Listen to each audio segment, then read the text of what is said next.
Kot smo videli v napisanem tekstu, so trije najbolj osnovni koraki za uravnavanje kortizola, takšni, kot smo jih napisali. Zraven bi pa še dodal en kratek nasvet, in sicer na temo dodatki. Velikokrat dobim vprašanja, kaj bi priporočal, kakšne količine sem in tja. In verjetno boste presenečeni, da za izgubo maščobe na trebuhu v prvi vrsti ne bi priporočal fatburnerja oziroma kakšnega pripomočka, ki se prodaja kot stimulans za izgubo maščobe, ampak nekaj drugega. Priporočal bi vam 3 zadeve, vam jih bom pokazal eno za drugo, pa na kratko, da povem zakaj.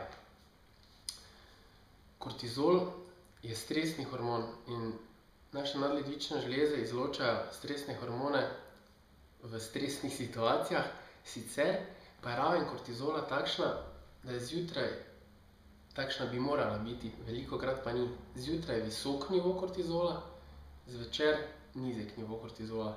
To nam pomaga, da imamo zjutraj veliko energije, smo trezni v glavi, dobro razmišljamo, zvečer pa smo utrujeni in dobro spimo in kvalitetno spimo. Velikokrat se zaradi zunanjih dejavnikov, zaradi notranjih dejavnikov, zaradi raznoraznih dejavnikov ta ritem poruši in potem pride do težav. Velik problem pri tem nihanju kortizola pa je neenakomerno izločanje kortizola, in sicer zaradi tega, ker se živciramo, zaradi tega, ker slabo prenašamo stres, zaradi veliko stvari, in ena izmed teh je naša prebava. Če uživamo veliko živil, ki nam povzročajo vnetja v telesu, se to kaže kot povečana količina maščobe na trebuhu. Zakaj? Zaradi tega, ker vsakič, ko uživamo hrano, katere ne toleriramo v redu, se pravi, imamo na njo intoleranco, višamo v našem telesu nezavedno nivo kortizola. Se vsakič v našem telesu nastane vnetje. In zakaj se to dogaja? Zaradi tega, ker imamo dejansko poškodovano našo črevesno sluznico.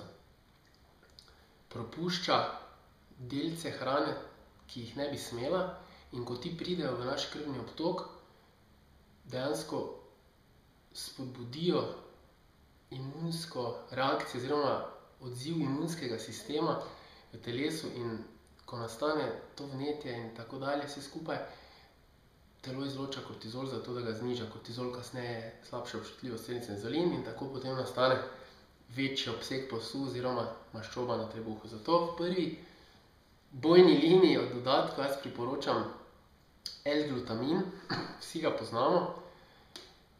L-glutamin vam bo pomagal obnoviti vašo steno črevesja, se pravi, da bo vaše črevesje boljše delovalo, ne bo več propuščalo toliko teh delcev, o katerih sem prej govoril, se pravi večjih koščkov hrane, kakor bi smeli prehajati v krvni obtok.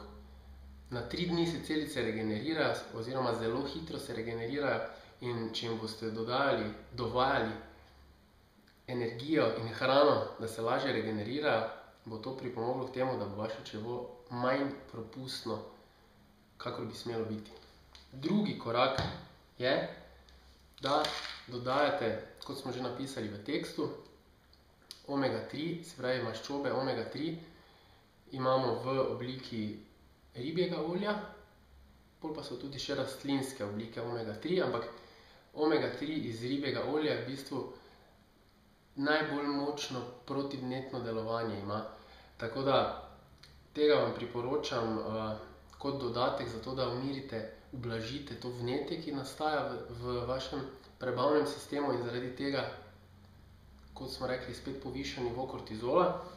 Tretja stvar, ki pa vam jo priporočam, pa je, da dodajate kvalitetne in visoko koncentrirane probiotike, pravilne oblike in seveda aktivne oblike, ki bodo naselile vašo črevesno floro.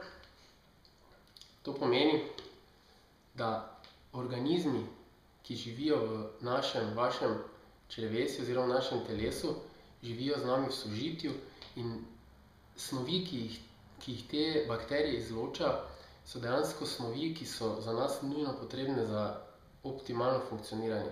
Zaradi vplivov iz okolja, zaradi slabe prehrane, zaradi stresa, zaradi uživanja zdravil in tako dalje, se to ravnovesje v našem črevesju poruši. In namesto, da bi imeli veliko dobrih organizmov, imamo veliko slabih organizmov, ki namesto nam koristnih substanc izločajo strupe v naše telo. In to vsekakor slabša naš imunski sistem, slabša izločanje strupov iz telesa in še bi lahko naštevali. Seveda pa tudi višja nivo kortizola, se pravi večja vnetje v telesu in posledično, kot smo že večkrat omenili, to vodi v nabiranje maščobe na našem trebuhu. Se pravi, nabiranje maščobe na trebuhu je v bistvu samo pokazatelj tega, da imamo nekaj narobe, neko neravnovesje v telesu in tokrat je v bistvu to neravnovesje kaže na povišen nivo kortizola. Jaz vam priporočam, da od dodatkov zares uporabljate visoko kakovostne dodatke, saj vsekakor ne želite vaše telo še dodatno obremenjevati z nepotrebnimi strupi in snovmi, ki ne sodijo tja, kamor bi naj. Tak, to je bil en kratek nasvet, se vidimo naslednjič. Adijo!